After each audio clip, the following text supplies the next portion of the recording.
So the theme of the conference is "The Future is Now", and it's really important that we give our members the skills and the knowledge they need in order to be able to respond to the threats and the risks that their organisations are exposed to. Over the next few days, there'll be up to 60 workshops where members can gain state-of-the-art knowledge and increase their depth of understanding of topics.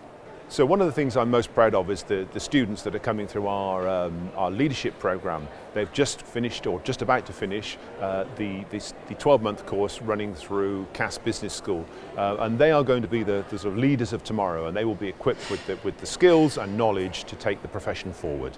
As always with Airmic, the quality of the guides, the technical information and the thought leadership are exceptional, and I would encourage Lynda Lucas, who's the incoming chair, to keep up the good work and keep that level of output going.